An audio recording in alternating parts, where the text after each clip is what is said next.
Hello दोस्तों, तो चलिए आपने जो कॉस्ट ऑफ कैपिटल का जो पार्ट 1 है वो देख रखा है। ठीक है, यहाँ तक हमने डिस्कस किया था और वेटेड एवरेज से जो है हम देखने जा रहे हैं आगे इलस्ट्रेशन। यहाँ तक जो आपने पार्ट 1 देख लिया है तो वही आगे बढ़िए। अगर नहीं देखा है तो जाइए, डिस्क्रिप्शन में प्लेलिस्ट की लिंक डाल दी है, तो पहले पार्ट 1 देख लीजिए। बिकॉज यहाँ पे जो वेटेड एवरेज है तो यहाँ तक कि सारे जो फॉर्मूलेज है आपके, चाहे वो इक्विटी शेयर्स के हो, प्रेफरेंस शेयर्स के हो, डिबेंचर्स के हो, वो सारे यहाँ पे ज़रूरत होगी उन सारे फॉर्मूलेज की। ठीक है, तो उसके बिना यहाँ पे आगे नहीं बढ़ा जा सकता। तो पहले आप पार्ट 1 देख लीजिए, अगर क्लियर है तो फिर आप आगे बढ़ सकते हैं वेटेड एवरेज में। ठीक है, चलिए, तो वेटेड एवरेज में करना क्या होता है। देखिए, वेटेड एवरेज का मतलब होता है आपको जो है अपने कॉस्ट ऑफ कैपिटल तो अब तक आप सीख चुके, चाहे वो इक्विटी शेयर्स का हो, चाहे वो प्रेफरेंस शेयर्स का हो। कॉस्ट ऑफ इक्विटी शेयर्स आप कॉस्ट ऑफ आप प्रेफरेंस शेयर और कॉस्ट ऑफ डिबेंचर्स ये निकालना आप सीख चुके हैं। ठीक है, फॉर्मूले से डिफरेंट ये डिबेंचर्स की बात करूँ तो वहाँ रिडीमेबल का फॉर्मूला था, यहाँ पे इरिडीमेबल का फॉर्मूला था। प्रेफरेंस शेयर में भी सेम है, रिडीमेबल इरिडीमेबल। ठीक है, तो ये सारी चीज़ें आप फॉर्मूले के साथ पढ़ चुके हो और कॉस्ट निकालना पढ़ चुके हैं। ठीक है, अब वेटेड एवरेज में एक स्टेप आपका आगे बढ़ता है। वो कौन सा स्टेप है? देखिए, यहाँ पे आपको वेट देना होता है। किस तरीके से वेट देना होता है? यहाँ पे आपको जो है मार्केट वैल्यू दे रखी होती है, या फिर आप बुक वैल्यू या फिर मार्केट वैल्यू, वो तो क्वेश्चन बताएगा। ठीक है, यहाँ पे मार्केट वैल्यू मान लीजिए दे रखी है। ये क्वेश्चन डिस्कस नहीं कर रहा हूँ, जनरल डिस्कशन कर रहा हूँ। ठीक है, वरना आप कहेंगे कि इलस्ट्रेशन 16 भी चालू कर दिया। नहीं, अभी स्टार्ट नहीं किया है, ये सिंपल आपको जो है जनरल डिस्कशन कर रहा हूँ कि मान लीजिए आपको मार्केट वैल्यू दे रखी है, बुक वैल्यू भी दे सकते हैं, जो भी दिया होगा उस तरीके से उसको आपको सिंपली उसका टोटल निकालना है।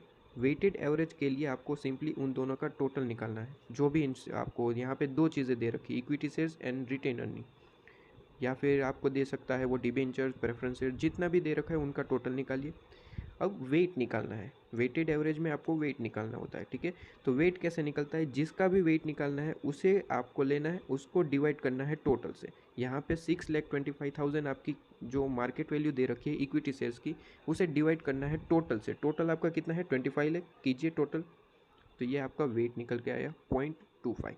इसी तरीके से रिटेन अर्निंग 18,75,000 है, डिवाइड बाई टोटल करेंगे, टोटल है आपका 25 लाख, तो 0.75। ठीक है, तो ये वेट निकल के आ गया। अब इस वेट को क्या किया जाता है? वेट को आपका जो कॉस्ट ऑफ कैपिटल है ना, जो आप फॉर्मूलेस के साथ आप पढ़ चुके हैं पिछले पार्ट में, पार्ट 1 में, वो फॉर्मूलेस से जो है हम ये कॉस्ट ऑफ कैपिटल सबसे पहले निकाल लेते हैं और इन दोनों का जो है इनटू कर देते हैं, तो ये आपका आंसर आ जाता है, वो टोटल लगा देते हैं। ये आपकी वेटेड एवरेज मेथड है। समझ में आया? इसी तरीके से आपका जो है लास्ट में जो टोटल आया वो आपका परसेंटेज निकल के आता है वेटेड एवरेज मेथड से। तो एक तरीके से ये जो है आपका एक प्लस स्टेप है। ठीक है, अब तक तो ये आप क्या सीख के आए? आप ये निकालना सीख के आए, cost of capital. Equity shares के लिए फॉर्मूले पढ़े, प्रेफरेंस शेयर के लिए, डिबेंचर्स के लिए रिटेन अर्निंग भी पढ़ा हमने। तो ये सब कुछ पढ़ा, तो ये एक स्टेप आगे है। ठीक है, ये एक स्टेप थोड़ा सा आपका इंक्रीज होता है। अब आइए इलस्ट्रेशन 6 देखते हैं, सारा फिर से रिपीट होगा। ठीक है, अभी तक समझ में नहीं आया, कोई बात नहीं। ठीक है, इलस्ट्रेशन 16 पे आइए, वेटेड एवरेज आपका मेथड का क्वेश्चन देखते हैं। सबसे इम्पोर्टेंट ये मेथड है, काफ़ी सारे पास्ट ईयर में जो है आप देखेंगे तो मोस्ट ऑफ क्वेश्चन जो है इसमें से आते रहे। बिकॉज इसका कारण है क्योंकि इस मेथड को पूछने से आपका पूरा चैप्टर इसी में आ जाता है। आपको यहाँ पे सब कुछ निकालना होता है, सब सारे फॉर्मूले याद होने चाहिए, इस वजह से। इलस्ट्रेशन 16 देखिए, आपको यहाँ पे दे रखा है कि कॉस्ट ऑफ इक्विटी जो है वो आपको 10.41%। देखिए यहाँ पे इसने दे रखा है 10.41 कॉस्ट। अब नेक्स्ट आप क्वेश्चन देखेंगे जैसे जैसे आगे बढ़ेंगे, इलस्ट्रेशन 17, इलस्ट्रेशन 18, तो वहाँ पे आपको कॉस्ट खुद निकालनी होगी। ये तो आसान आपका इलस्ट्रेशन दे रखा है कि डायरेक्टली आपको कॉस्ट प्रोवाइडेड है, वरना आपको जो है फॉर्मूला लगा के कॉस्ट निकालनी पड़ती है। ठीक है, इसके बाद रिटेन अर्निंग की भी कॉस्ट आपको प्रोवाइडेड है 10%, और कहा है कि देर आर 50,000 इक्विटी शेयर्स, 10 रुपये के हिसाब से है, और रिटेन अर्निंग जो है वो 15 लाख रुपीज़ आपकी है। मार्केट प्राइस आपको दे रखी है, मार्केट प्राइस पर इक्विटी शेयर्स वो है 50 रुपीज़, और कह रहा है कि कैलकुलेट वेटेड एवरेज के हिसाब से आपको कैपिटल जो कॉस्ट ऑफ कैपिटल है वो निकालनी। ठीक है, लेकिन कॉस्ट ऑफ कैपिटल किस तरीके से निकालनी है? मार्केट वैल्यू यूज़ करके, बुक वैल्यू नहीं यूज़ करनी है, आपको मार्केट वैल्यू यूज़ करनी है। तो सबसे पहले मैं यहाँ पे बुक वैल्यू की बात करूँ तो बुक वैल्यू आपके 50,000 इक्विटी शेयर्स है, और बुक में आपकी जो वैल्यू है, बुक में जो आपकी वैल्यू है वो आपका 10 रुपये के हिसाब से, ये बुक वैल्यू है। ठीक है, 5 लाख। इसके बाद यहाँ पे बात करें तो यहाँ पे आपको रिटेन अर्निंग तो आपको डायरेक्टली दे रखी है 15 लाख क्वेश्चन में ही, ठीक है। इसके बाद देखिए, अब यहाँ पे कैलकुलेट हमें मार्केट वैल्यू के हिसाब से करना है, ठीक है, कैलकुलेट हमें मार्केट वैल्यू के हिसाब से करना है, इसलिए बुक वैल्यू की हमें ज़रूरत अभी नहीं है, अभी हमें मार्केट वैल्यू चाहिए, ठीक है।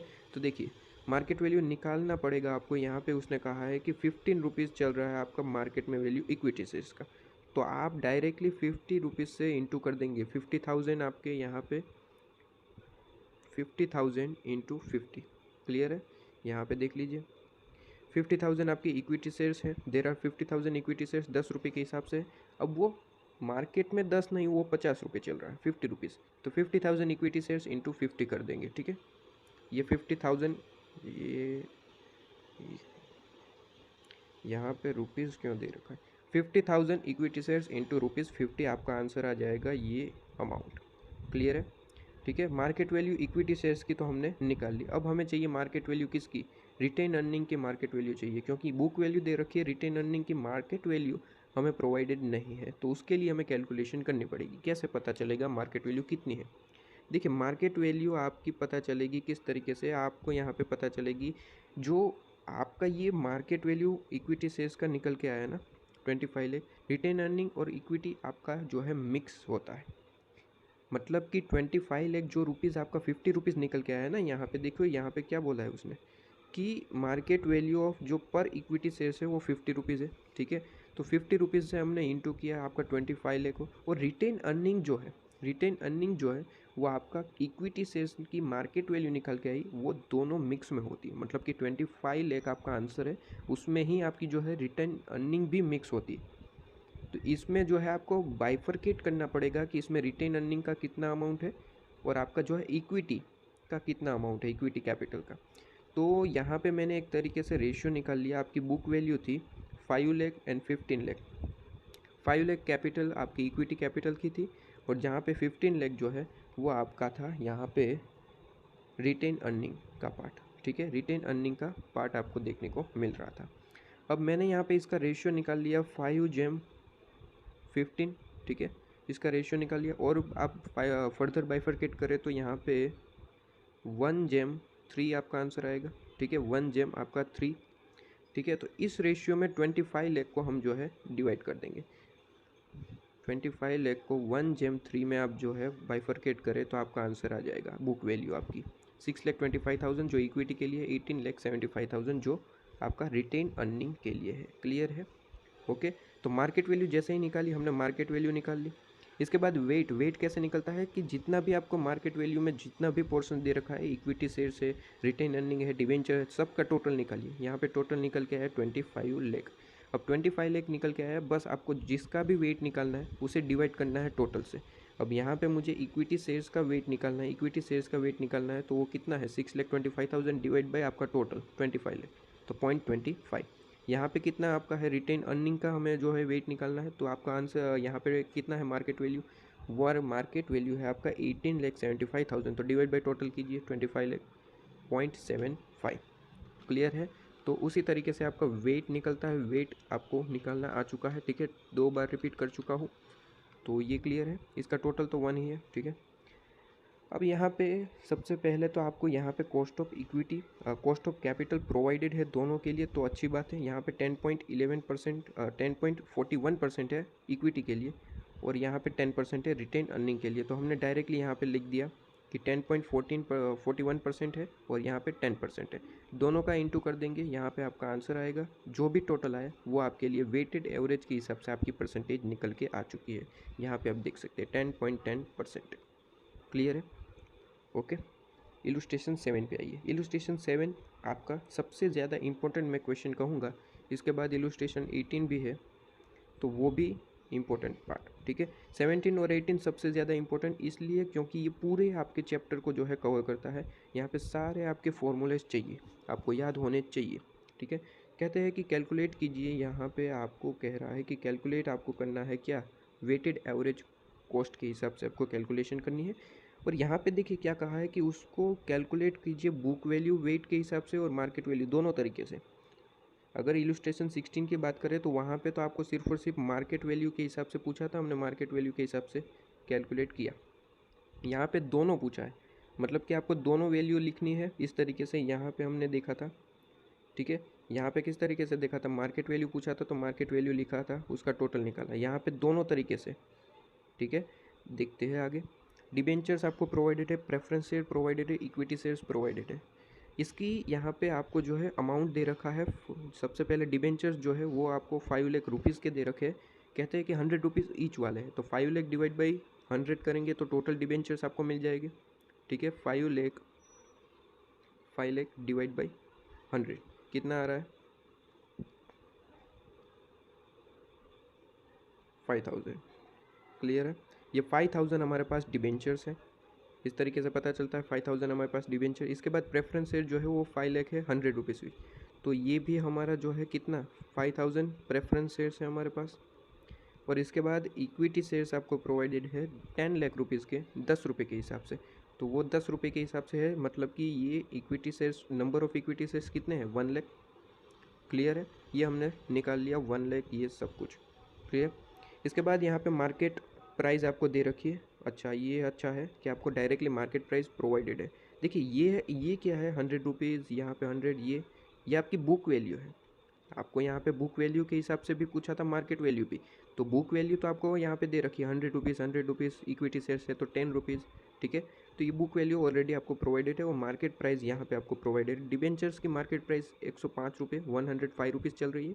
प्रेफरेंस शेयर 110 और इक्विटी 24 रुपीज़ पर इक्विटी शेयर्स के हिसाब से चल रही है, ठीक है।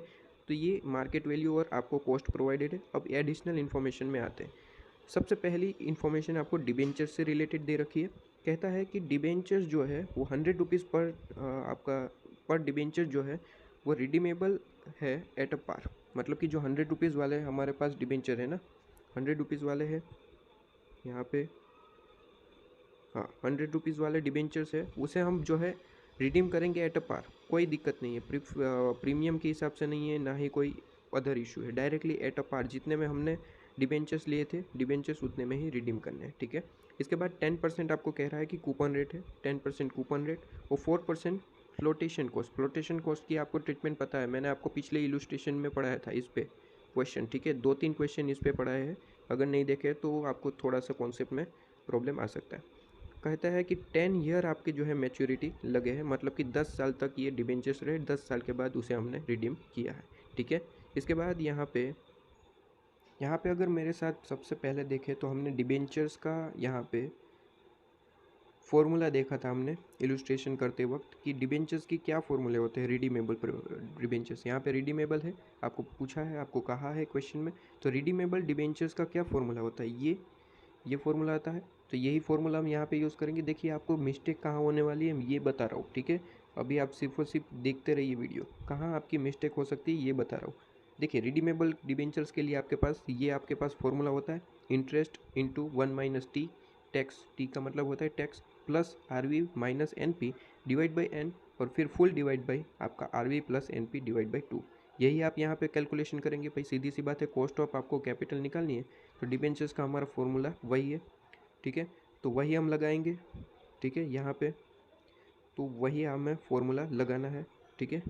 अभी मिस्टेक कहाँ होगी वो बता रहा हूँ मैं आपको। तो चलिए रिडीमेबल प्रेफरेंस शेयर के रिडीमेबल डिबेंचर्स के लिए तो हमारे पास फॉर्मूला पड़ा हुआ है, वो यूज़ करेंगे। इसके बाद आपको यहाँ पे दे रखी है प्रेफरेंस शेयर्स की इन्फॉर्मेशन।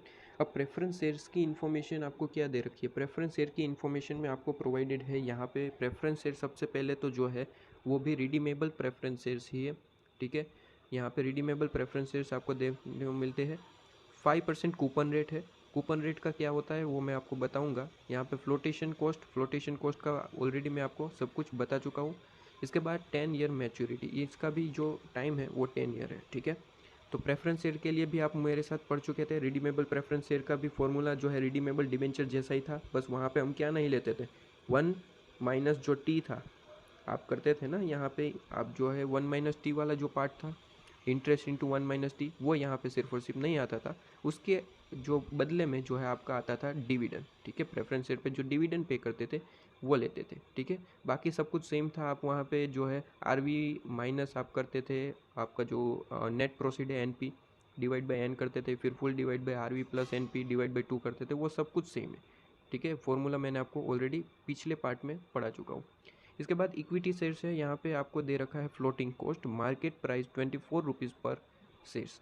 फ्लोटिंग कॉस्ट आपको पता है किस तरीके से करना है, और मार्केट प्राइस 24 पर शेयर्स यहाँ पे दे रखा है।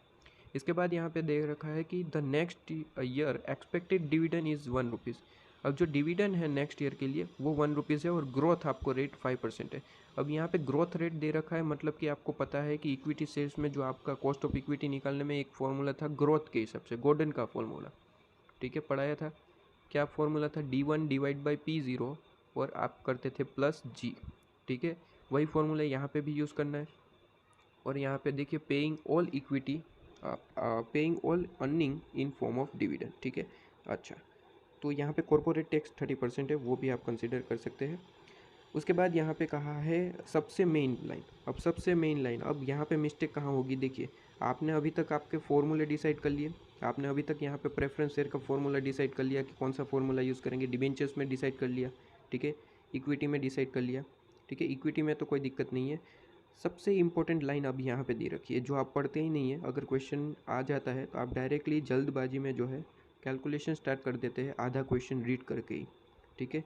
यहाँ पे सबसे मेन जो आपको क्वेश्चन पूछा है वो यहाँ पे कि डिबेंचर्स, यहाँ पे कहा है कि use YTM method to calculate cost of debentures and preference. Equity के लिए कुछ भी नहीं बोला है, इक्विटी के लिए तो जो जनरल फॉर्मूला है वही आप यूज़ करेंगे, ठीक है। यहाँ पे कहा है कि डिबेंचर और प्रेफरेंस शेयर के लिए YTM मेथड यूज़ करनी है, यील्ड मेथड जो हमने पढ़ाई थी, दो आपका IRR मेथड, आपका जो आपका इन्वेस्टमेंट डिसीजन में मेन पार्ट होता है, दो आपका परसेंटेज डिसाइड करना होता है, NPV 1 -1 प्लस, सब कुछ पढ़ चुके, वो मेथड यूज़ करनी है। तो यहाँ पे जो आपने फॉर्मूले डिसाइड किए थे वो अब कैंसिल कर दो, वो अब कैंसिल कर दो, वो अब मेथड आप, वो आप फॉर्मूला यूज़ नहीं कर सकते। क्यों नहीं यूज़ कर सकते? क्योंकि क्वेश्चन ने बताया कि आप YTM मेथड यूज़ कीजिए, क्वेश्चन ने बताया YTM मेथड यूज़ कीजिए, तो अगर आप फॉर्मूला यूज़ करके आए तो आपका आंसर गलत होगा। आपको यहाँ पे कंपलसरी जो IRR मेथड थी उसके हिसाब से कैलकुलेशन करना पड़ेगा, लेकिन किसके लिए? डिबेंचर्स के लिए एंड प्रेफरेंस शेयर के लिए। इक्विटी में तो जो हमारा फॉर्मूला है वही यूज़ करेंगे, गॉर्डन मेथड, ठीक है, क्योंकि यहाँ पे ग्रोथ रेट दे रखा है तो वही फॉर्मूला यूज़ करना पड़ेगा। तो आइए, क्या फॉर्मूला होता है? D1 डिवाइड बाई P0 और प्लस करते हैं आप G, ठीक है। अब मैंने आपको बताया था, इसके ऊपर मैंने आपको इलुस्ट्रेशन भी करवाए थे, 2-3 इलुस्ट्रेशन करवाए थे कि अगर फ्लोटिंग कॉस्ट आपको दे रखी है तो बस P0 में से आपका जो है फ्लोटिंग कॉस्ट माइनस कर देना। P0 मतलब कि आपकी जो मार्केट में वैल्यू चल रही है, क्वेश्चन में आपको ऑलरेडी प्रोवाइडेड थी, ये रही 24 रुपीज़ पर शेयर के हिसाब से, ठीक है। तो 24 रुपीज़ आपको दे रखी थी, और इसके बाद यहाँ पे फ्लोटेशन कॉस्ट की बात करें तो फ्लोटेशन कॉस्ट यहाँ पे आपको 4 रुपीज़ दे रखी थी, जो हम माइनस करते हैं, तो यहाँ पे माइनस कर दिया हमने। और D1 जो है आपको ऑलरेडी प्रोवाइडेड, D1 जो है आपको ऑलरेडी प्रोवाइडेड है यहाँ पे। D1 का मतलब क्या होता है? नेक्स्ट ईयर का एक्सपेक्टेड डिविडेंड, जो आपको यहाँ पे प्रोवाइडेड है, नेक्स्ट ईयर का एक्सपेक्टेड डिविडेंड ₹1 है, तो यहाँ पे 1, तो डिवाइड बाई कर दिया। ग्रोथ रेट आपको 5% है, तो यहाँ पे आपका आंसर निकल के आ गया 10%। क्लियर है? ओके, 0.1 या 10% जो भी बोले, दोनों ही किए। तो कॉस्ट ऑफ इक्विटी तो सोल्व हो चुका। अब डिबेंचर्स एंड प्रेफरेंस शेयर्स को जो है हम आपका YTM मेथड से डिस्कस कर रहे हैं। सबसे पहले आ जाइए डिबेंचर्स पे, बाद में प्रेफरेंसेस भी देखते हैं। सबसे पहले डिबेंचर्स पे आ जाइए। डिबेंचर्स के बारे में हमें इन्फॉर्मेशन दे रखी है 1 में, कहा है कि 100 रुपीज़ वाले जो डिबेंचर्स है उसे हमने जो है 100 रुपीज़ के हिसाब से ही रिडीम कर दिया, मतलब कि एट अ पार है, और कहता है कि 10% आपका कूपन रेट है, 4% आपका फ्लोटिंग कॉस्ट है, जिसे हम माइनस करेंगे 10 ईयर के बाद। मैच्योरिटी आपकी 10 ईयर की है, ठीक है। अब अगर आपको याद हो तो मैंने आपको यहाँ पे डिबेंचर्स में पढ़ाया था कि आप कौन सी चीज़ को जो है इनफ्लो मानेंगे, कौन सी चीज़ को जो है आउटफ्लो मानेंगे। वो चीज़ मैंने बड़े अच्छे से यहाँ पे बताई थी। अगर आपने नहीं लिखी है तो फिर दिक्कत वाली बात है। यहाँ पे देखिए, ये मैंने यहाँ पे आपको बताया था कि किस चीज़ को जो है आप आउटफ्लो मान सकते हैं, किस चीज़ को जो है आप इनफ्लो मान सकते हैं, वो चीज़, ठीक है। तो यहाँ पे देखिए, इंटरेस्ट प्लस ROE आपको दे रखा है, जिसे हम इनफ्लो मानते हैं, और आउटफ्लो किसे मानेंगे? नेट प्रोसीड को। तो यही चीज़ आपको यहाँ पे लिखनी है। मैंने यहाँ पे आपको बताया था कि आउटफ्लो जो है वो आपका माइनस होता है, इनफ्लो प्लस होता है। क्लियर है? तो यहाँ पे देखिए, तो यहाँ पे आप देखेंगे कि आपको यहाँ पे इनफ्लो और आउटफ्लो क्या दे रखा है। आउटफ्लो में हम क्या लेंगे? आउटफ्लो में सिर्फ और सिर्फ आपका जो है जो मार्केट प्राइस है, नेट प्रोसीड, उसे लेना है। मार्केट प्राइस आपको यहाँ पे प्रोवाइडेड है डिबेंचर्स की 105 रुपीज़, तो बस इसे ही लेना है। लेकिन यहाँ पे आपको दे रखा है फ्लोटिंग कॉस्ट, जो मैंने आपको बताया था कि वो माइनस होता है आपकी जो मार्केट प्राइस को कम करता है, ठीक है। तो यहाँ पे आप लेंगे कैश फ्लो, जो सबसे पहले आउटफ्लो के लिए, आउटफ्लो में क्या लेते हैं हम, नेट प्रोसीड। तो नेट प्रोसीड हम लेते हैं, नेट प्रोसीड है आपका 105 रुपीज़, जो क्वेश्चन में ही गिवन है। लेकिन यहाँ पे फ्लोटिंग कॉस्ट भी आपको गिवन है जो माइनस होती है 4%। तो 105 माइनस 4% कीजिए, आपका कितना आ रहा है, 105 माइनस 4%, 100.8। तो यहाँ पे आपको 100.8 लिखना है। क्लियर है। इसके बाद यहाँ पे आपको जो है, अब ये आउटफ्लो है, आउटफ्लो के लिए हमेशा डिस्काउंट रेट 1 होता है, डिस्काउंट फैक्टर, और हमेशा वही आंसर आता है जो आपका यहाँ पे था।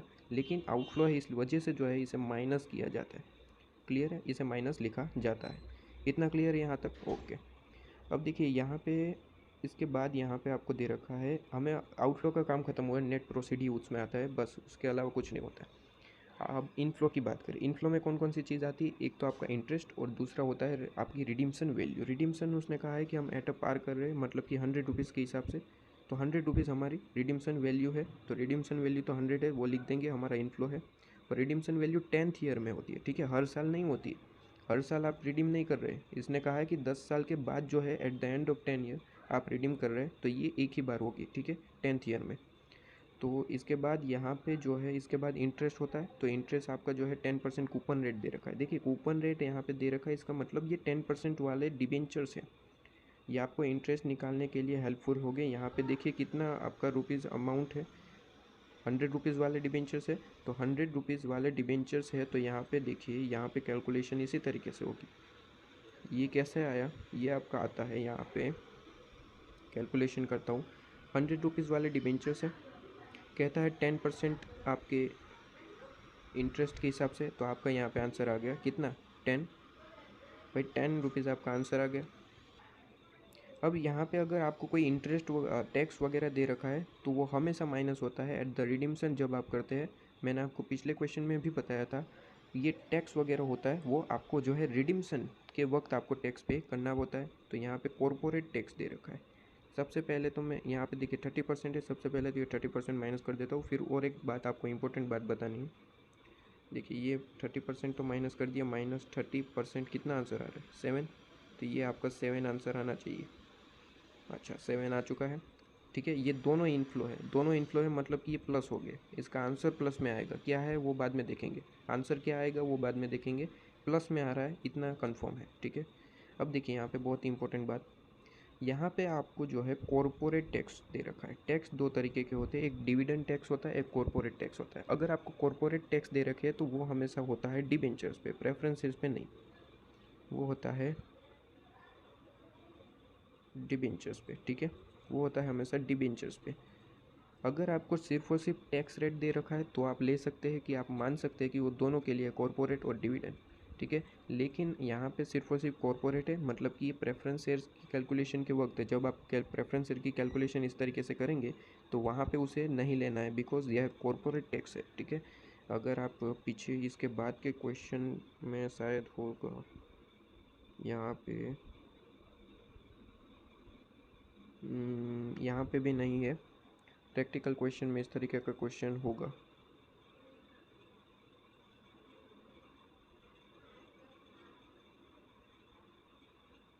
चलिए कहीं ना कहीं तो वो क्वेश्चन है ही है, ठीक है, जब आएगा तब हम देख लेंगे, डिस्कस करेंगे तब, ठीक है। यहाँ पे आगे बढ़ते हैं हम, चलिए आगे ही बढ़ते हैं। वो क्वेश्चन है ही तो आपके मॉड्यूल में है, ज़रूर है, जब आएंगे तब देखेंगे, ठीक है। चलिए, तो यहाँ पे इतना समझ में आ चुका है। यहाँ पे हम कैलकुलेट, इतना पार्ट हम जो है कैलकुलेट कर चुके हैं, कैश फ्लो आपका, ठीक है, कैश फ्लो हमने कैलकुलेट किया। अब आप जो है हमारी मेथड, जो आप कहते हैं कि IRR मेथड, ठीक है, वो हम देखते हैं क्या करना होता है। सब कुछ पढ़ा चुका हूँ, अब यहाँ पे सिर्फ और सिर्फ आपका रिपीटेशन है, रिवीजन है। दो आपको रेट लेने होते हैं, ठीक है। सबसे पहले एक रेट लेंगे आप, जिससे आपकी कैलकुलेशन होगी और आपको देखना है कि क्या आंसर प्लस आ रहा है या माइनस आ रहा है। अगर प्लस आ रहा है तो दूसरा रेट इस तरीके से लेना है जिसका NPV माइनस ही आना चाहिए, ठीक है। एक प्लस एक माइनस हमारा रूल है IRR का। सबसे पहले आपने 5% लिया तो 5% के हिसाब से आप जो है डिस्काउंट फैक्टर जो है निकालते हैं। ये फैक्टर कैसे निकलते हैं बहुत बार समझा चुका हूँ। इसके लिए आपको जो है हमारा रिस्क एनालिसिस जो ऑलरेडी आपको फ्रीली आपको प्रोवाइड कर दिया गया है वो देखना पड़ेगा, ठीक है। रिस्क एनालिसिस का जो चैप्टर है ये निकलता है। यहाँ पे तो आउटफ्लो है, आउटफ्लो 0 ईयर पे तो हमेशा उसका फैक्टर जो है वो 1 ही रहता है। यहाँ पे देखिए 1 to 10 इंटरेस्ट तो हर साल मिलता है, 10 सालों के लिए मिलता रहेगा। तो यहाँ पे आपको करना है 1 डिवाइड बाई 1 प्लस आपका आर कितना है यहाँ पे 5% है, तो यहाँ पे आपको 5% लेना है, 1 प्लस 5%। अब इक्वल टू आपको जो है कितने ईयर से यहाँ पे 10, तो 10 टाइम इक्वल टू प्रेस करना है। 1 डिवाइड बाई 1.05 इक्वल टू ऐसे 10 टाइम जो है प्रेस कीजिए फटाफट। जैसे ही 10th टाइम आपका प्रेस हुआ उसके बाद आपको रुक जाइए, उसके बाद आपको कैलकुलेटर में GT ऑप्शन दिख रहा होगा। जैसे ही GT प्रेस करेंगे आपके सामने ये आंसर आ रहा होगा 7.722, ठीक है। यहाँ पे GT प्रेस करने से ये आया क्या, ये सम ऑफ 10 ईयर्स का जो है आपका फैक्टर आया। जितने भी 10 ईयर्स के सारे जो आपके फैक्टर से डिस्काउंट फैक्टर उसका टोटल निकल के आया 7.22। टोटल क्यों निकलना पड़ा, क्योंकि ये हर साल दिया जाता है, हर साल को कंसिडर करना है। यहाँ पे किसी एक ईयर को कंसिडर नहीं करना है, पूरे एक 1 to 10 ईयर्स को जो है कंसिडर करना है, क्योंकि इंटरेस्ट जो है हर साल दिया जाता है, ठीक है। इसके बाद यहाँ पे हम बात करते हैं ये आपकी रिडीम्शन वैल्यू। रिडीम्शन वैल्यू हर साल नहीं दी जाती है, 10th ईयर में ही सिर्फ और सिर्फ दी जाती है। तो 10th ईयर में दी जाती है, इस वजह से जो आप इसकी कैलकुलेशन किस तरीके से करते हैं, इसकी कैलकुलेशन करते हैं 1 प्लस 5% जो आपका 10th है, पावर 10th ईयर में जो आपका डिस्काउंट रेट आता है, PV फैक्टर आता है, वो आपको लेना है। तो यहाँ पे कीजिए 1 डिवाइड बाई 1.05, फिर इक्वल टू प्रेस किया ये 1 टाइम, फिर second time equal to press कीजिए, थर्ड 4 5 6 7 8 9 10 टाइम आया, रुक जाइए। आपका आंसर कितना आ रहा है 0.6139 इस तरीके से। तो वही आंसर आ रहा है यहाँ पे 0.614, ठीक है। तो यहाँ पे 10th हुई, यहाँ पे देखिए GT मत प्रेस करना है, ये 10th ईयर एक ही साल के लिए 10th ईयर के लिए ही पे किया जाता है, हर साल पे नहीं किया जाता है, जबकि इंटरेस्ट जो है वो हर साल पे होता है। इस वजह से यहाँ पे हमने GT प्रेस किया, क्योंकि हमें सम ऑफ चाहिए था। यहाँ पे सम ऑफ नहीं चाहिए, ये 10th ईयर का जो है हमें डिस्काउंट रेट फैक्टर चाहिए, ठीक है। तो जैसे ही आपका डिस्काउंट फैक्टर आ जाता है आप कैश फ्लो से उसका इंटू कर देंगे। यहाँ पे इंटू करने से आपका नेट प्रेजेंट वैल्यू NPV निकल के आएगा। वो प्लस आता है वो माइनस आता है, वो डिपेंड करता है। तो यहाँ पे आपने 5% लिया तो आपका जो NPV है प्लस आएगा, ठीक है। 5% लिया तो आपका NPV जो है क्या आया, प्लस आया। अब देखिए एक चीज़ आपको समझा दूँ, बहुत ही अच्छी बात, 5% से आपका NPV प्लस आया, अब आपको माइनस चाहिए। भाई हमारा रूल क्या है, एक प्लस आना चाहिए NPV, एक माइनस आना चाहिए, तभी आप IRR के जो फॉर्मूले है उसमें वैल्यू पुट करेंगे, ठीक है। अब यहाँ पे प्लस आया है ना, तो जितना आप यहाँ से इस तरफ राइट साइड मतलब कि 6% 7% ये आपका जो रेट है NPV कम होता चला जाता है, मतलब कि माइनस की ओर चला जाता है। अब यहाँ पे आपको देखना है कि 14% आप 14.65 आपका रुपीज़ जो है 14.65 वो प्लस में आपका NPV आया है। तो 6% में शायद हो सकता है कि आपका प्लस में ही आए। तो मैं एडवाइज़ करता हूँ कि ये छोटा अमाउंट है 14.65, तो छोटा अमाउंट है, इस वजह से आप 3-4 जो है परसेंटेज के बाद का अमाउंट एज्यूम कर लीजिए, मतलब कि 8% ले लीजिए, 9% ले लीजिए, ठीक है। इस तरीके से लेंगे आपका आंसर जो है माइनस ही आने वाला है, ठीक है। इस तरीके से अगर मान लीजिए ये माइनस आया होता तो यहाँ पे 5% अगर माइनस आया होता तो आपको लेफ़्ट साइड जाना था, आपको लेफ़्ट साइड जाना है, मतलब कि 4% 3%। अगर इस तरफ जाएंगे तो आपका NPV प्लस आएगा, इस तरफ जाएंगे तो माइनस आएगा। अगर यहाँ पे माइनस होता तो, ठीक है। जैसे ही राइट साइड जाते हैं आपकी वैल्यू कम होती जाती है, लेफ़्ट साइड जाते हैं तो आपकी वैल्यू जो NPV की वैल्यू है वो बढ़ती जाती है, प्लस की ओर बढ़ती है, ठीक है। इतना समझिए, लेफ़्ट साइड जाएंगे तो आपकी वैल्यू जो है वो इंक्रीज़ होगी, प्लस की ओर जाएगी, और राइट साइड जाएंगे तो आपकी माइनस की ओर वैल्यू जाती है। ये आपको समझाना था, ये मैंने आपको समझा दिया, ठीक है। तो यहाँ पे आप लिख लीजिए, यहाँ पे इसी क्वेश्चन के साथ यहाँ पे लिखिए कि यहाँ पे देखिए परसेंटेज हमने लिख दिया, PR लिख दिया, ठीक है, शॉर्ट में परसेंटेज। अगर आप लेफ़्ट साइड जाएंगे लेफ़्ट, तो आपकी जो है NPV जो है वो प्लस की ओर जाएगी, ठीक है। और यहाँ पे लिखिए कि अगर राइट साइड जाएंगे राइट, तो आपकी NPV जो है माइनस की ओर चली जाएगी, ठीक है। इतना लिख के रखिए, ये इंपॉर्टेंट पार्ट आपके लिए देखने को मिलता है। क्लियर है। तो ये हमने यहाँ पे हाईलाइट कर दिया। क्लियर है? तो 5% लिया, इससे प्लस आया तो हमें कोई ऐसा परसेंटेज लेना पड़ेगा जो हमें यहाँ पे माइनस दे सके एनपीवी। तो मैंने कहा था कि 3-4 पॉइंट आप 3-4% पीछे ले लीजिए, 8% ले लीजिए, 9%। ये तो आपको जो है सॉल्यूशन प्रोवाइड है उनको तो पता ही होता है कि यहाँ पे किस तरीके से माइनस होगा, तो 7% दे रखा है। लेकिन जब हमारे सामने क्वेश्चन आएगा तो हमें पता नहीं होगा, ठीक है। इस वजह से जो है हमने 7% यहाँ पे ले रखा है, तो उस तरीके से कैलकुलेशन होगी। फर्स्ट ईयर के लिए आउटफ्लो के लिए तो कोई भी फैक्टर होता ही नहीं है, 1 ही होता है, और आउटफ्लो है इसलिए माइनस होगा, ठीक है। इसके बाद यहाँ पे आपको जो है ये आपका इंटू किस तरीके से होगा, ये आपका कैश फ्लो इंटू होगा, ठीक है। यहाँ पे मैं मिटा दूँ सबसे पहले, ये आपका कैश फ्लो है। कैश फ्लो आपका जो है इंटू ये होगा, तो आपका आंसर ये आ गया, ठीक है। इसके बाद 7 है, और यहाँ पे आप डिस्काउंट फैक्टर निकालिए 7% के हिसाब से। ये इंटरेस्ट है, मतलब कि 10 ईयर का सम ऑफ लेना है, 1 divide by 1 plus 7% equal to 10 time दबाना है। 10 टाइम आपने प्रेस किया, उसके बाद GT प्रेस करना है ताकि टोटल आ जाए, ठीक है। जैसे ही टोटल आया आप जो है 7 से उसे इंटू कर देंगे, आपका आंसर आपके सामने होगा 49.17। और रिडीम्सन वैल्यू 100 रुपीज़, उसका जो है अगर निकाले तो यहाँ पे 10th ईयर का जो है 10th ईयर का आपको डिस्काउंट फैक्टर लेना है। यहाँ पे फास्ट इसलिए जा रहा हूँ क्योंकि ये रिस्क एनालिसिस में बड़े डिटेल में जो है आपको पढ़ा चुका हूँ कि किस तरीके से फैक्टर लिए जाते हैं, ठीक है। तो यहाँ पे इस तरीके से इंटू किया, आपका जो है आंसर 50.80 आपके सामने हो चुका। क्लियर है? तो बहुत ही सिंपल सा क्वेश्चन।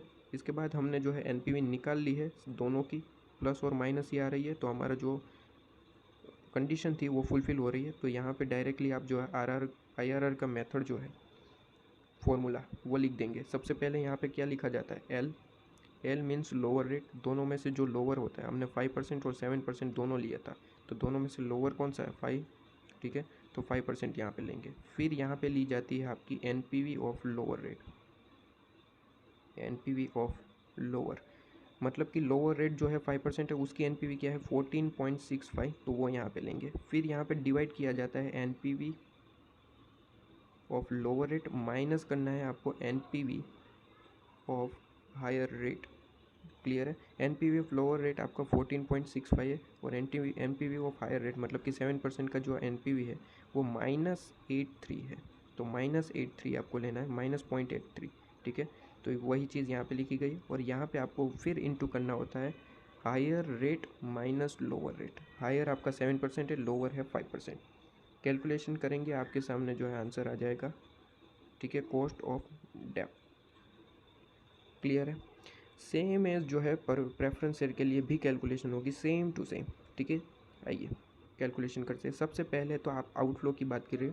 प्रेफरेंस शेयर में भी मैंने आपको बताया था कि आउटफ्लो में कौन कौन सी चीज़ें लेनी है और इनफ्लो में कौन कौन सी चीज़ें लेनी है। बेसिकली वही चीज़ें, चलिए आइए यहाँ पे डिस्कस कर लेते हैं, क्वेश्चन में ही डिस्कस कर लेते हैं।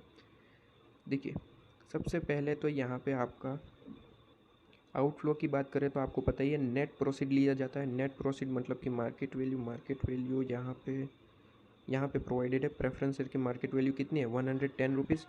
110 रुपीज़ आपकी मार्केट वैल्यू है, और यहाँ पे अगर फ्लोटेशन कॉस्ट है तो मार्केट वैल्यू में से माइनस करना होता है, वो मार्केट वैल्यू को कम करता है।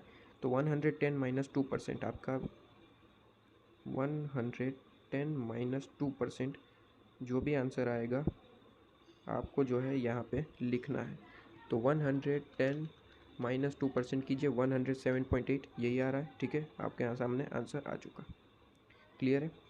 अब उसके बाद ये आउटफ्लो है, इसलिए यहाँ पे हमेशा उसका माइनस ही आंसर आएगा, और यही आएगा बिकॉज यहाँ पे ईयर जो आउटफ्लो के लिए ईयर 0 होता है और डिस्काउंट फैक्टर हमेशा 1 होता है, ठीक है। तो ये कोई भी आप परसेंटेज मान लीजिए, कोई भी दो, हमेशा ये तो आंसर सेम ही रहना है, 107.8, ठीक है। इसके बाद यहाँ पे इनफ्लो की बात करें तो इनफ्लो में दो चीज़ें होती है, एक इंटरेस्ट होता है, इंटरेस्ट, ठीक है, इंटरेस्ट हो या डिविडेंड हो, दोनों चीज़ें। प्रेफरेंस शेयर है तो यहाँ पे आप डिविडेंड मानते हैं, और डिबेंचर है तो इंटरेस्ट, तो वो लेना है, और प्लस आपकी जो है रिडीम्सन वैल्यू। अब रिडीम्सन कर रहे हैं हम एट अ पार, 100 रुपीज़ के हिसाब से ही कर रहे हैं, और यहाँ पे रिडीम्सन के वक्त जो है आपकी यहाँ पे कोई भी चीज़ यहाँ पे इससे रिलेटेड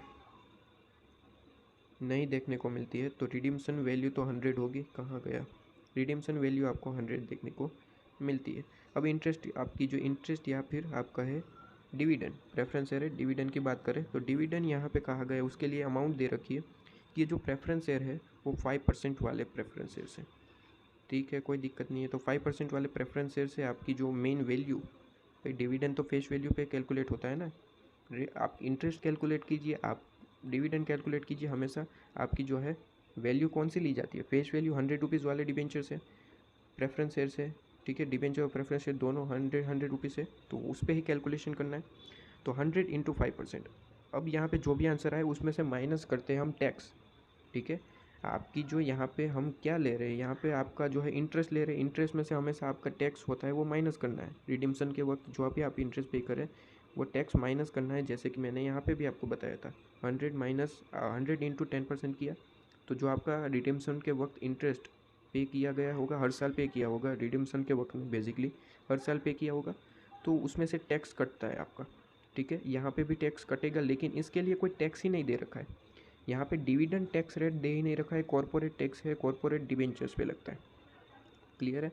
तो आपका 100 इंटू 5% ही सिर्फ और सिर्फ यहाँ पे आएगा, और कुछ इन्फॉर्मेशन आपको टैक्स की नहीं दे रखी है। तो 100 इंटू 5% कीजिए, कितना आ रहा है, 5 रुपीज़, ठीक है। तो ये आपको प्रोवाइडेड है 5 रुपीज़। तो यहाँ पे कैश फ्लो हमने निकाल लिया, इनफ्लो और आउटफ्लो दोनों चीज़ें आपके सामने हैं। अब हमारे पास क्या करना है, हमें करना है 2% किसी भी 2% को एज्यूम करना है। सबसे पहले कोई भी 1% एज्यूम कीजिए, इसे छोड़िए, इस पार्ट को सबसे पहले छोड़िए, कोई भी 1% डिसाइड कर लीजिए। मान लीजिए 5 ले लिया, 10 ले लिया, कोई भी, ठीक है। आपने जैसे ही आपने यहाँ पे इसने 3 लिया है, ठीक है, 3 लिया है, 3 के हिसाब से आप जो है यहाँ पे कैलकुलेट करेंगे। अब यहाँ पे नहीं बताऊँगा कि किस तरह की कैलकुलेशन होती है, ठीक है। यहाँ पे आप जो है 1/1+r, ठीक है, करते हैं, और इसकी पावर करते हैं जितने भी ईयर्स है, 10 ईयर्स है तो पावर 10। बस इंटरेस्ट में आपको सम ऑफ लेना है, और यहाँ पे 10th ईयर का, यहाँ पे 100 में 10th ईयर का जो है आपको कैलकुलेशन करना होता है, ठीक है। चलिए मैं फिर भी लिख ही लेता हूँ। 1/1+r होता है आपका, r यहाँ पे 3% है, तो 3% करना है, और आपको इसकी पावर 10 करनी है, और सम ऑफ लेना है इसका GT प्रेस करके, ठीक है। कैलकुलेटर में GT प्रेस करके आप रिस्क एनालिसिस वीडियो देखिए। रिस्क एनालिसिस नहीं देखा है तो आपको दिक्कत आ सकती है, मैंने वहाँ पे 10 बार कम से कम रिपीट किया है कि किस तरीके से कैलकुलेशन होता है, ठीक है। रिस्क एनालिसिस को आपको देखना पड़ेगा। तो यहाँ पे देखिए हमने जो है डिस्काउंट फैक्टर इस तरीके से निकाल लिए। इसके बाद आपको सिंपली करना क्या होता है, आपको सिंपली जो है यहाँ पे आपको सिंपली जो है आपको कैलकुलेशन करना होता है इनटू कैश फ्लो इंटू आपका डिस्काउंट फैक्टर। सिंपली आप इनटू कीजिए, और आपके सामने जो है ये सारे आंसर हो गए। आंसर जैसे ही आएगा आपका आंसर हमें चेक करना है कि आप क्या प्लस में आ रहा है या माइनस में। अगर प्लस में आ रहा है तो मैंने जैसे यहाँ पे आपको शॉर्टकट फॉर्मूला बताया किस तरीके से, अगर आपका प्लस में आ रहा है तो सीधी सी बात है, अब आपको दूसरा जो अमाउंट चाहिए वो माइनस चाहिए, तो हम राइट साइड जाएंगे। राइट साइड मतलब कि हमने 3% लिया है, उसमें प्लस आया तो हमें राइट साइड जाना है, मतलब कि 4, 5, 6 इस तरीके से। अब यहाँ पे 9 है अमाउंट, छोटा अमाउंट है, मतलब कि 3-4 अगर आप परसेंटेज राइट में जाएंगे तो आपका अमाउंट जो है वो माइनस हो जाएगा, ठीक है। तो यहाँ पे 3-4 अमाउंट पीछे चले जाइए, यहाँ पे तो 5% दे रखा है, लेकिन आपको एग्ज़ाम में बहुत कुछ टाइम वेस्ट ना हो तो थोड़ा सा ज़्यादा एक्सपेक्टेशन से ज़्यादा ही अमाउंट आप जो है यहाँ पे एज्यूम कीजिए, परसेंटेज एज्यूम कीजिए, ठीक है। तो यहाँ पे 5% के हिसाब से कैलकुलेट करी गई है, तो यहाँ पे देख लीजिए उस तरीके से, और इंटू कर देंगे। इंटू किसका करेंगे, कैश फ्लो का, ठीक है। यहाँ पे ये मिटा रहा हूँ, सबसे पहले ये कैश फ्लो है, यहाँ पे कैश फ्लो क्या है ये, और आपने डिस्काउंट फैक्टर 5% के हिसाब से लिया है, तो इसे इंटू करेंगे, आपके सामने आंसर आएगा। आंसर आया, माइनस आ चुका, एक प्लस आ चुका, आपका आंसर, हमारी कंडीशन फुलफिल होती है। चलिए वैल्यू पुट कर देते हैं। IRR का फॉर्मूला मैंने आपको बता चुका, लोअर आपको यहाँ पे लेना है, यहाँ पे लोअर का जो NPV है वो लेना है, यहाँ पे लोअर का NPV माइनस हायर का NPV, और फिर हायर जो रेट है उसको माइनस करना है लोअर रेट से। तो आपके सामने जो है आंसर आ जाएगा प्रेफरेंस शेयर्स का। अभी तक तो हमने जो है कॉस्ट ऑफ आपकी सिर्फ और सिर्फ कॉस्ट निकाली, कॉस्ट ऑफ इक्विटी निकाली, डेप्थ निकाली, प्रेफरेंस शेयर्स निकाला। मेन चीज़ तो अब निकालनी है, आपको यहाँ पे पूछा क्या था, कैलकुलेट करना है आपको बुक वैल्यू के हिसाब से, आपका जो वेटेड एवरेज कॉस्ट है वो निकालनी है, और मार्केट वैल्यू के हिसाब से भी निकालनी है।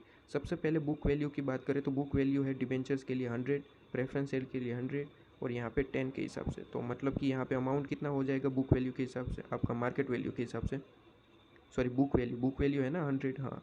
तो बुक वैल्यू के हिसाब से तो यही रहने वाला है, आपको ऑलरेडी प्रोवाइडेड है। तो सेम टू सेम आप लिख देंगे 5 लाख, 5 लाख, 10 लाख। सबसे पहले बुक वैल्यू आपने यहाँ पे लिख दी, ठीक है।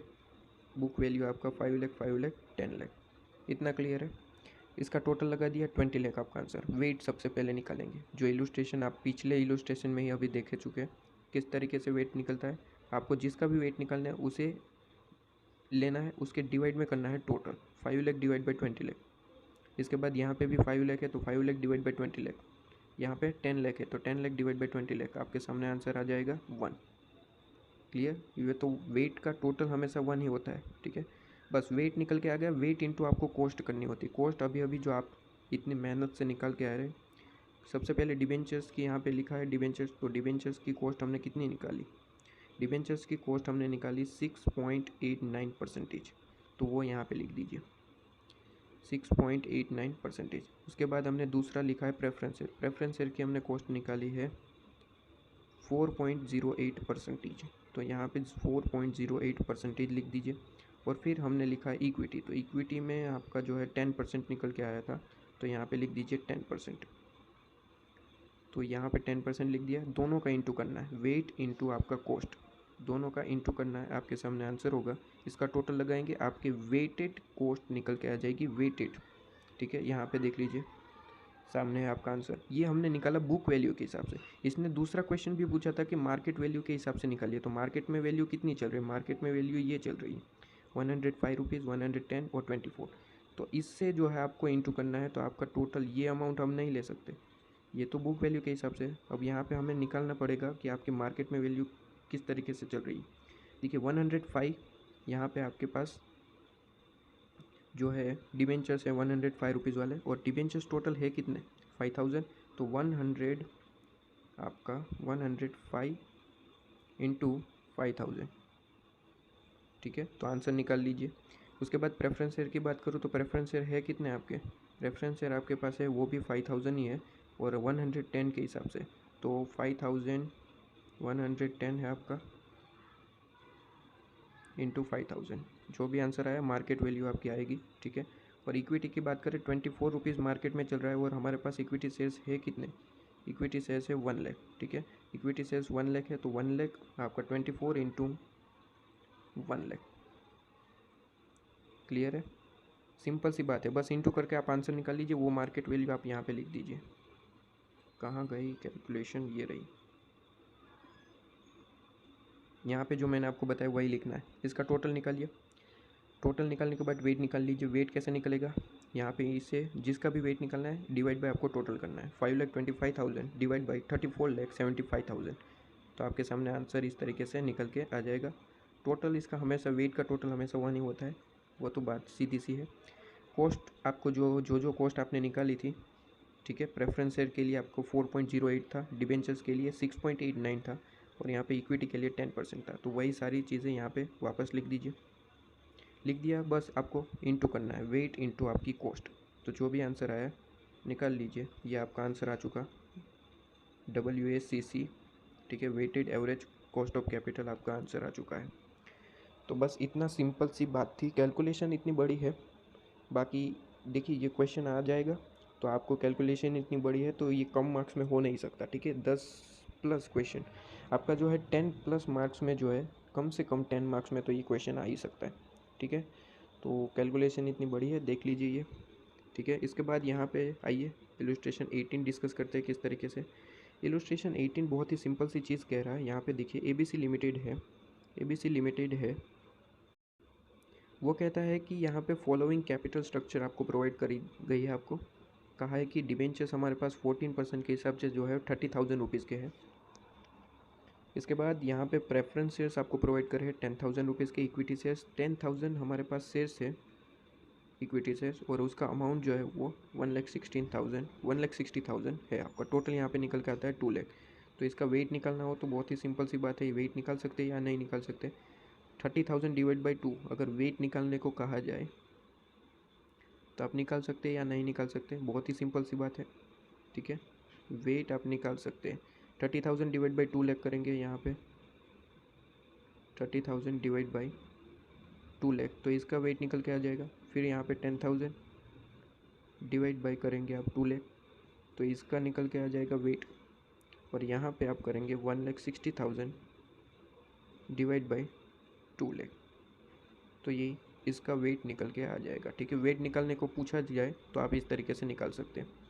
पूछा क्या है वो देखेंगे। Company shares has market price आपको दे रखी है कंपनी के शेयर्स की, वो है 23.60 रुपीज़। ओके, नेक्स्ट ईयर का डिविडेंड का मतलब क्या हुआ, आपको D1 दे रखा है, D1 आपको दे रखा है पर शेयर के हिसाब से जो है वो यहाँ पे 50% ऑफ ईयर 2021 का EPS। ओहो, डायरेक्टली उसने दे नहीं रखा है, आपको डायरेक्टली प्रोवाइडेड नहीं है। आपको ये कह रहा है कि जो है 50% जो ईयर 2021 में हमारा जो EPS था ना, अर्निंग पर शेयर, उसका जो है 50% ले लो, वो आपका डिविडेंड, आपका नेक्स्ट ईयर का डिविडेंड है, D1 है। ओके, हमने कहा ठीक है।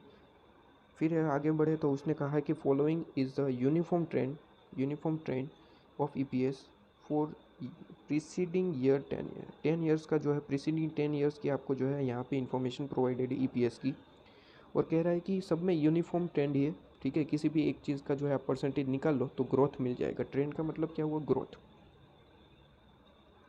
ट्रेंड का मतलब हुआ आपका ग्रोथ आपको प्रोवाइडेड है, ट्रेंड प्रोवाइडेड है। और किसी भी चीज़ का आप जो है किसी भी दो चीज़ का आपको जो है ग्रोथ निकाल लेना है, सब में वही सेम है, यूनिफॉर्म है, इसने कहा। तो ग्रोथ रेट आपका कैसे निकलता है, ग्रोथ रेट आपका निकलता है, यहाँ पे ध्यान से देखिएगा ग्रोथ रेट किस तरीके से निकलता है। ग्रोथ रेट आपको निकालना है आपका जो पहले ये छोटा ईयर और ये बिग ईयर, मैं आपको यहाँ पे प्रेजेंट और पास्ट की बात कर रहा हूँ, ठीक है। इस तरीके से मान के चल रहा हूँ, सिर्फ और सिर्फ मानना है। तो देखिए प्रेजेंट ईयर का जो भी आपका EPS है सबसे पहले वो लिखिए 1.1 है, ठीक है, 1.1 है। और पास्ट जो ईयर का EPS है वो 1 है। तो प्रेजेंट में से पास्ट का माइनस करना है, 1.1 माइनस 1, और फिर डिवाइड बाय करना है जो पास्ट ईयर का EPS है 1। तो यहाँ पे आपका आंसर निकल के आएगा, कितना आ रहा है, 10%। तो ये 10%। और कहा है कि हर साल के लिए वो है यूनिफॉर्म ही रहने वाला है, वो जो आपका अमाउंट है ये 10% वो यूनिफॉर्म है। तो हर साल के लिए आपको कैलकुलेट करने की ज़रूरत नहीं है, हर एक ईयर में जो आपका ग्रोथ रेट है वो 10% एज्यूम करके ही चलना है, ठीक है। मतलब कि किसी भी 2 ईयर्स का जो है कैलकुलेशन करेंगे 10% ही आएगा। देखिए 9.95 9.98 ऐसा भी आए तो वो 10% ही है, ठीक है, उसमें कुछ दिक्कत वाली बात नहीं है। इसके बाद यहाँ पे देखिए ये चीज़ भी हमें मिल चुकी, नेक्स्ट ईयर का जो डिविडेंड है वो भी मिल चुका। उसने कहा था कि 50% जो है वो 2021 के EPS का 50% है। 2021 का EPS क्या है, 2.36, 2.36 का 50% लेना है। कीजिए आप 2.36 इंटू 50%, तो आपका D1 निकल के आ जाएगा 2.36 इंटू 50%, तो 1.18 आपका जो है ये क्या निकल के आया, ये आपका है D1। तो D1 आपके सामने निकल के आ चुका है। ये जो चीज़ें हमें पता थी वो हम साथ में कैलकुलेट करके जा रहे हैं, ठीक है। इसके बाद यहाँ पे उसने कहा कि कंपनी जो इशू कर रही है new debentures carrying 16% rate interest, and जो करंट उसकी मार्केट प्राइस है ना वो 96 है। ये न्यू इशू है, तो न्यू इशू में तो हम क्या लेते हैं, इशू प्राइस, ठीक है। ये 96 रुपीज़ तो आपको मार्केट प्राइस दे रखी है, वो देखेंगे तभी। फिर प्रेफरेंस शेयर्स है यहाँ पे 9.2 रुपीज़ के हिसाब से, और कहा है कि डिविडेंड जो है एनुअल डिविडेंड वो 1.1 रुपीज़ पर शेयर के हिसाब से, ठीक है। और यहाँ पे कहा है वर ऑल्सो इशू, और कंपनी जो है वो 50% टैक्स ब्रैकेट लगाती है, ओके। तो कहा है कि कैलकुलेट कीजिए सबसे पहले तो कॉस्ट ऑफ न्यू आपका डेप जो आपने डिबेंचर्स इशू की है उसकी कॉस्ट निकालिए। उसके बाद कह रहे हैं कि न्यू प्रेफरेंस शेयर इशू की है जो हमने, उसकी कॉस्ट निकालिए। और उसके बाद जो है आप कहा है कि न्यू इक्विटी शेयर्स जो है उसकी कॉस्ट निकाल के दे दीजिए। न्यू इक्विटी शेयर्स में कहा है कि एज्यूम कीजिए कि हमने जो न्यू इक्विटी है वो फ्रॉम रिटेन अर्निंग है। रिटेन अर्निंग मेथड हम अब पढ़ा चुके हैं, ठीक है, इलुस्ट्रेशन भी हमने करवाया था, तो उसी तरीके से आपको करना है। सबसे पहले न्यू आपका जो डेप्थ है वो कैलकुलेशन करते हैं। उसके लिए आप मेरे साथ एक फॉर्मूला पढ़े थे। फॉर्मूला क्या पढ़े थे, D1 आपका जो है, यहाँ पे फॉर्मूला देखिए, फॉर्मूला दिखाऊँ तो आप मेरे साथ फॉर्मूला क्या पढ़े थे, इलुस्ट्रेशन 1 आप देख सकते हैं। इसके लिए आप इलुस्ट्रेशन 1 देख सकते हैं। अगर आपको फॉर्मूला याद नहीं आ रहा है, इलुस्ट्रेशन 1 देख लीजिए, पिछले पार्ट में मैंने आपको प्रोवाइड कर दिया ऑलरेडी। आप नीचे प्लेलिस्ट की लिंक है उसमें जाइए और उसमें देख सकते हैं पार्ट 1 कॉस्ट ऑफ कैपिटल, ठीक है। इलस्ट्रेशन 1 में पढ़ाया था। क्या फॉर्मूला होता है, आपका इंटरेस्ट लेना है, आप उसे इंटू करेंगे 1 माइनस टैक्स से, और फिर आप डिवाइड कर सकते हैं उसे नेट प्रोसीड से, नेट प्रोसीड से, ठीक है। नेट प्रोसीड मतलब कि जो मार्केट में वैल्यू चल रही है वो। तो इंटरेस्ट आपका कितना है, इंटरेस्ट आपका कितना है वो यहाँ पे दे रखा था अभी अभी। उसने कहा था इंटरेस्ट जो है वो यहाँ पे 16% के हिसाब से, 16% के हिसाब से। और डिबेंचर्स के कितने रुपीज़ वाले डिबेंचर्स है, कुछ भी नहीं बोला, तो 100 ही लेना होता है। तो यहाँ पे कुछ बोला है कितने रुपीज़ वाले डिबेंचर्स है, नहीं बोला है तो 100 ही लेना है, ठीक है। तो 100 इंटू 16%, तो वो आपका आएगा 16। यहाँ पे देख लीजिए। टैक्स रेट आपको ऑलरेडी प्रोवाइडेड है, टैक्स बकेट 50% है, ठीक है। तो 50% 1 आपको यहाँ पे डायरेक्टली लेना है, 16 माइनस, यहाँ पे कैलकुलेशन करता हूँ 16, फिर आपको लेना है 1 माइनस आपको 50%, फिर डिवाइड करना है NP, net proceed. Net proceed का मतलब होता है मार्केट में जो वैल्यू चल रही है, मार्केट में कितनी वैल्यू चल रही है। आपको यहाँ पे कहा है कि market price of debenture is 96 rupees, तो 96 रुपीज़ आपको यहाँ पे लेना है। क्लियर है, तो आपका आंसर आ जाएगा 0.0833। तो 96 डिवाइड किया तो आपके सामने आंसर। तो कॉस्ट ऑफ न्यू डेप्ट आपके सामने है। इसके बाद यहाँ पे पूछा है कि प्रेफरेंस शेयर्स आपको निकालना है, कॉस्ट ऑफ प्रेफरेंस शेयर्स। अब प्रेफरेंस शेयर्स के लिए भी फॉर्मूला आपका क्या होता है, वो PD, डिविडेंड डिवाइड बाय आप P0 करते थे, मैंने पढ़ाया था, ठीक है। तो वही फॉर्मूला यहाँ पे यूज़ करेंगे। डिविडेंड आपको ऑलरेडी प्रोवाइडेड है, P0 आपको ऑलरेडी प्रोवाइडेड है, देख लीजिए। डिविडेंड आपको कहा है कि वो 1.1 है, और P0 जो मतलब कि आपकी जो प्राइस है, ठीक है, वो आपको यहाँ पे दे रखी है 9.2, ठीक है। डिविडेंड डिवाइड बाय प्राइस, तो यहाँ पे हमने 12% निकाल लिया, ठीक है, 0.12।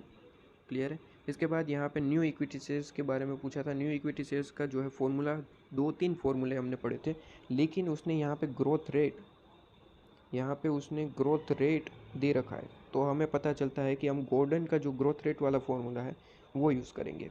क्या फॉर्मूला था, D1 divide by P0 plus G। D1 हमने यहाँ पे निकाल लिया, 1.18 है, ठीक है। तो फॉर्मूला सबसे पहले लिखेंगे, फॉर्मूला आपके सामने है D1 divide by P0 plus G। D1 हमने निकाल लिया 1.18, P0 आपको ऑलरेडी प्रोवाइडेड होता है यहाँ पे इक्विटी के लिए। P0 ये रहा मार्केट प्राइस, ठीक है। Company share has market price of 23.60, ठीक है। तो 23.60 आप यहाँ पे लिख देंगे, और ग्रोथ रेट हमने निकाल लिया है ऑलरेडी 10%। उसने कहा था यूनिफॉर्म ही है, तो हर साल के लिए यूनिफॉर्म ही रहने वाला है। यूनिफॉर्म उसने जो है यहाँ पे कहा था, इस वजह से जो है हमने फर्स्ट 2 ईयर का जो है ग्रोथ रेट निकाला और एज्यूम कर लिया कि हर साल जो है वो 10% है। उसने कहा है, फिर उसमें जो है कुछ सोचने वाली बात है ही नहीं, ठीक है। तो यहाँ पे 0.15 आपका आंसर आ चुका। तीनों की यहाँ पे कॉस्ट निकाल ली हमने, तीनों की कॉस्ट निकाल ली है। अब यहाँ पे हम जो है काम ख़त्म करते हैं। हमारे जो है पहला ये हमने जो पूछा था वो काम ख़त्म कर दिया है। इसके बाद उसने कहा है कि calculate marginal cost of capital when no new share are issue. अब मार्जिनल कॉस्ट ऑफ कैपिटल पूछा, अब ये तो आपके लिए एक नया वर्ड निकल के आ गया। हम तो वेटेड एवरेज पढ़ रहे थे और यहाँ पे मार्जिनल कॉस्ट निकल के आ चुका, ये क्या है। देखिए मार्जिनल कॉस्ट एक तरीके से आप समझिए वेटेड एवरेज ही है, ठीक है। सारी कैलकुलेशन वही करनी है, बस यहाँ पे आपको जो है याद रखना है, हेडिंग जो है वो इस तरीके से लिखना है, स्पेसिफिक कॉस्ट और प्रोपोर्शन। जबकि वेटेड एवरेज की बात करूँ तो वेटेड एवरेज में आप लिखते थे वेट एंड जो है कॉस्ट ऑफ कैपिटल, ठीक है। बस यहाँ पे आपको यहाँ पे इस तरीके से लिखना है स्पेसिफिक, बाकी कैलकुलेशन सारी की सारी सेम है, ठीक है। वेट निकाल लीजिए, सबसे पहले वेट हमने यहाँ पे निकाला था, देखिए ये जो वेट निकाला है, आप आंसर निकालेंगे इसका 30,000 डिवाइड बाई 2 लाख कीजिए, 30,000 डिवाइड बाई 2 लाख, तो आपका आंसर आएगा 0.15, तो 0.15 यहाँ पे लिखा होगा। तो सारा का सारा वेट जो है वो इस तरीके से निकलेगा, इन लोगों ने डायरेक्ट दे रखा है, मैं अपने आपको कैलकुलेशन बता दी है, ठीक है। इसके बाद हमने कॉस्ट तो अभी अभी निकाल ही ले, 0.12 यहाँ पे 0.15, यहाँ पे उसके ऊपर कौन सा था 0.0833, ठीक है।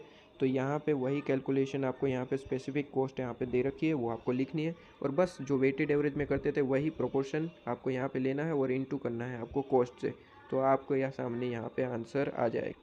तो यहाँ पे बस जैसे ही आप इंटू करके आपका जो आंसर निकलता है, बस सिंपली आपको जो है उसका टोटल निकाल लेना है, वही आपका आंसर है, ठीक है। आपका वही आंसर है, यहाँ पे देख लीजिए, ठीक है। क्लियर है, तो बस यही चीज़ यहाँ पे कही गई थी तो यहाँ पे हमने कैलकुलेशन कर दी, ठीक है। इसके बाद कुछ और पूछा है क्या? अच्छा, यहाँ पे वो और 2 क्वेश्चन पूछे। उसने कहा है कि determine the amount that can be spend for capital investment before new ordinary share must be sold. अब कहा है कि assume that the retain earning जो है for the next year investment is 50% of 2021। अब उसने क्या कहा है, ध्यान से सुनिए। उसने कहा है कि जो आपका जो रिटेन अर्निंग है वो 50% है आपका 2021 के हिसाब से। 2021 में जो है आपका कितना आंसर है यहाँ पे? 2021 में जो EPS है वो 2.36 है। 2.36 का जो है 50% करेंगे, वो रिटेन अर्निंग है आपकी। यहाँ पे कर देते हैं 2.36 इंटू 50% कीजिए, 50% कीजिए, कितना आंसर आ रहा है? 2.36 इंटू 50%। ये आपका रिटेन अर्निंग का जो है आंसर आएगा 2.36 इंटू 50%, तो 118, ये आपका आंसर आ रहा है। बस यही आपको रिटेन अर्निंग लेते हुए जो है आपको इक्विटी शेयर की कैलकुलेशन करनी है। तो इक्विटी शेयर्स हमारे है कितने? इक्विटी शेयर्स हमारे है कितने? इक्विटी शेयर्स यहाँ पे इक्विटी शेयर्स है हमारे 10,000। तो 10,000 इंटू जो हमारा आंसर आया उसे आपको इंटू करना है। 10,000 इंटू 118 कीजिए, कितना आ रहा है? 10,000 इंटू 118 आपका आंसर आ रहा है। एक मिनट, यहाँ पे 50% ये 2.3 के हिसाब से लेना था, है ना? ये 1.18 है, ठीक है। यहाँ पे ये जो आंसर है 1.18 है, और 1.18 इंटू आपको 10,000 करना है। 10,000 इंटू 1.18 कीजिए, 1.18, तो ये आपका आंसर आएगा 11,800। तो 11,800 जो है वो आपकी एक रिटेन अर्निंग आ चुकी है जो इसने कहा था। तो सबसे पहले हमने 11,800 निकाल लिया। अब 11,800 तो निकाल लिया, वो क्या बोल रहा है? उसने कहा है कि जो आपका जो रिटेन अर्निंग निकल के आया 11,800, उसके हिसाब से जो है वो आपकी कैपिटल पूछ रहा है। कैपिटल कितनी हो सकती है वो पूछ रहा है। अब सबसे पहले कैपिटल की पूछ रहा है, मतलब कि मुझे कैपिटल का जो अमाउंट है उसका वेट है वो मुझे चाहिए।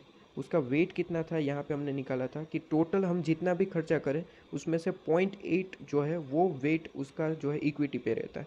मतलब कि टोटल जितना भी खर्चा करो आप, यहाँ पे टोटल की बात करूँ तो यहाँ पे टोटल हमने खर्चा कितना किया था? 2 लाख का। 2 लाख रुपीज़ का जो है आपका टोटल खर्चा है, इनकम है, जो भी है इनकम में खर्चा है। लेकिन वो 2 लाख रुपीज़ में से जो है इक्विटी शेयर का पार्ट कितना होता है? 0.8, भाई 0.8 होता है ना।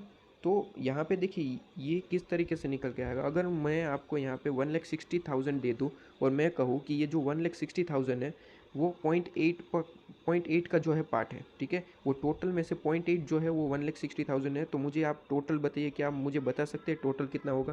भाई सीधी सी बात है, 1,60,000 है, उसे डिवाइड बाई 0.8 से कर दे तो आपको यहाँ पे आंसर मिलेगा या नहीं मिलेगा?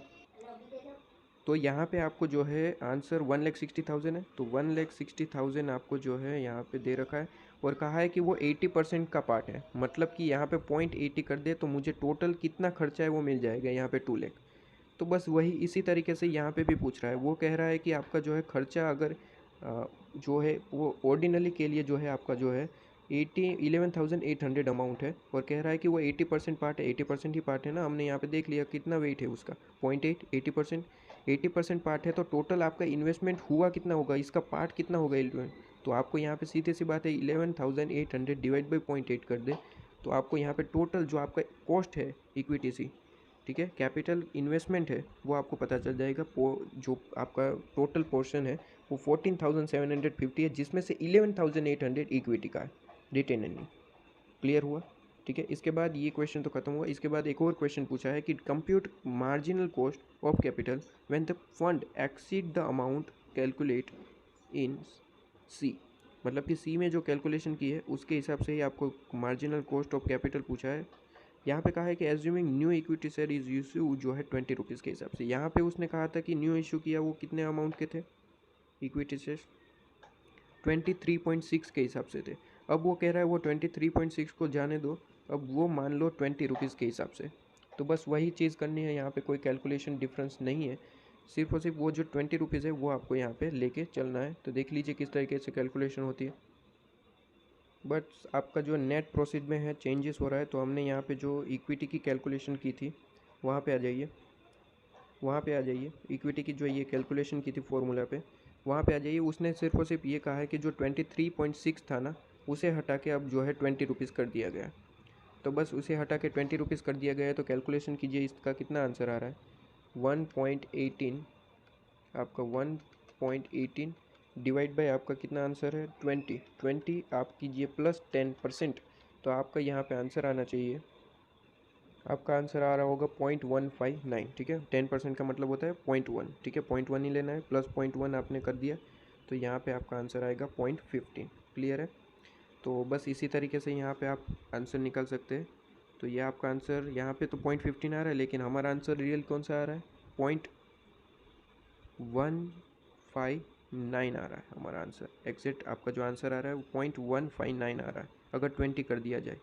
तो वो कैलकुलेशन यहाँ पे करी गई है, देख लीजिए, सेम एज कैलकुलेशन करी गई है। बस पहले जो हमारा प्राइस हुआ करता था 23.60, क्वेश्चन में उसने कहा कि अब वो प्राइस कर दिया गया है 20। तो कहिए कि मार्जिनल कॉस्ट क्या होगा। मार्जिनल कॉस्ट मतलब कि जो वेट हमें कैलकुलेशन यहाँ पे जो करी थी वो फिर से करनी होगी, बस ये अमाउंट को लेके। ये जो हमारा अमाउंट चेंज हुआ है, बाकी तो सारी सेम है। डिवेंचर्स में 0.15 हुआ करता था, उसके बाद प्रेफरेंस में 0.05 है जो यहाँ पे है। बस आपको इक्विटी में चेंज करना है। इक्विटी में आपका चेंज क्या होगा, आपका इक्विटी में जो चेंज होगा वो यहाँ पे 0.59 लेना है। बाकी सब कुछ सेम है, कॉस्ट जो है वो यहाँ पे सीधी सी बात है वही सेम है। लेकिन ये जो इक्विटी में 0.8 वाला जो पार्ट था, उसके लिए जो अमाउंट है, कॉस्ट जो है वो यहाँ पे चेंज हो चुकी है। यहाँ पे पहले कितनी कॉस्ट हुआ करती थी, 0.15 हुआ करती थी, यहाँ पे 0.159 हो चुकी है। ठीक है, इस वजह से जो है आपकी थोड़ा सा आंसर चेंज हो जाएगा। यहाँ पे आपका आंसर आ रहा है 14.57%, यहाँ पे आपका आ रहा था 13.85%। बस इतना डिफरेंस है, काम खत्म हो चुका। तो यहाँ पे सारे इलुस्ट्रेशन खत्म होते हैं। अब आइए प्रैक्टिकल क्वेश्चन में डिस्कस करते हैं।